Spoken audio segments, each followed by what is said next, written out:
Bonjour à toutes et à tous et bienvenue dans l'épisode numéro 3 de l'avenir et dans les métiers de la mécanique. Alors pour ceux qui ne s'en souviennent pas, les métiers de la mécanique, c'est une industrie qui offre beaucoup d'emplois différents comme par exemple technicien, chercheur, commercial ou encore ingénieur.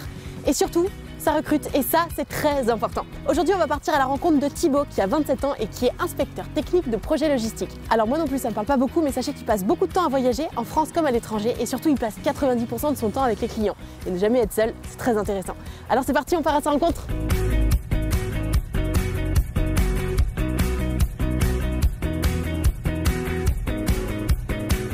Bonjour Thibaut, ça va? Bien et toi? Ouais. C'est ici que tu bosses? Ouais. On m'a dit que tu étais inspecteur technique de projet logistique, c'est ça? Exactement, Il ouais. va falloir que tu m'expliques Bah, parce que j'ai rien compris. On est là pour ça. Super beau? C'est gentil. C'est important d'avoir un bon environnement de travail. Ouais, je suis d'accord. Donc voilà les bureaux de l'inspection technique. Ah, bonjour. Et voilà mon bureau.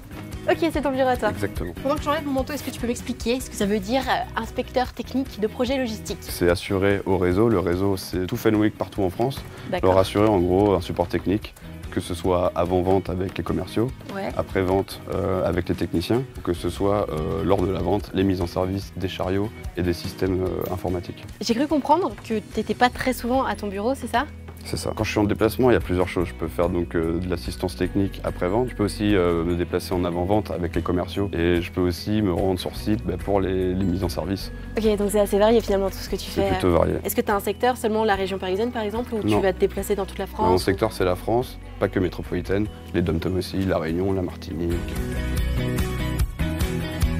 Une partie de mon métier, ça va être en fait tout ce qui est de contrôle d'accès sur ces chariots. C'est vraiment de l'informatique, de la télécommunication. Ça peut être le Bluetooth, le Wi-Fi, le GPRS. C'est un peu high connected. C'est high connected, c'est big data. Quel a été ton parcours jusqu'à ton arrivée ici? J'ai commencé par un bac STI électrotechnique. Donc STI, sciences techniques industrielles. Ok. Ensuite, j'ai fait un BTS électrotechnique, donc la suite logique. Et enfin, j'ai fait l'école d'ingénieur en alternance. Donc j'ai travaillé chez Renault pendant que je faisais cette école d'ingénieur, donc Ok. 3 ans de plus. Est-ce que tu as trouvé vite du travail ensuite? Il y a énormément de boîtes. Et, en sortant de mon école, j'avais déjà un autre emploi. Si jamais tu te retrouvais en face d'un jeune qui a 14, 15, 16, 17 ans, enfin quelqu'un qui pourrait regarder cette vidéo, quoi, tu lui vendrais comment ton métier? C'est un métier d'avenir. Enfin, la technologie, une nouvelle technologie, c'est pour moi, de mon point de vue, juste l'avenir. On en aura toujours besoin, ça va sans cesse évoluer. Il suffit de faire ça. Jack, je sais pas.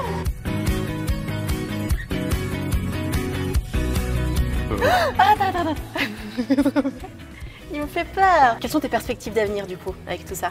Ce que j'aimerais, moi, peut-être à moyen terme, ça serait de partir dans les énergies renouvelables, tout ce qui est éolienne, panneaux solaires. Il y a énormément de secteurs dans lesquels on peut travailler. Oui, donc avec le même parcours, tu peux faire quand même des choses hyper variées malgré Exactement. tout, quoi. Et merci beaucoup. En plus, je me suis beaucoup amusée, donc c'est chouette. Eh ben, c'est parfait. Merci, à bientôt. De rien, ciao. Merci beaucoup à Thibaut pour son enthousiasme. Merci aussi à Salim et Vianney qui eux aussi nous ont parlé de leur métier dans les 2 épisodes précédents de l'avenir et dans les métiers de la mécanique. Si jamais ce sont des métiers qui vous intéressent, parce que ce sont quand même des métiers passion, des métiers d'avenir et surtout des métiers qui sont trop peu connus par les femmes, toutes les informations nécessaires sont dans la description. Je vous invite vraiment à aller les voir. Quant à moi, je tiens à vous dire que vraiment j'ai appris beaucoup de choses auprès de ces 3 garçons. Ils m'ont emmené dans des endroits dans lesquels j'aurais jamais cru me retrouver et c'était vraiment très intéressant. Donc merci, vraiment merci beaucoup à eux. Et moi de mon côté, je vous fais d'énormes bisous et je vous dis à très bientôt.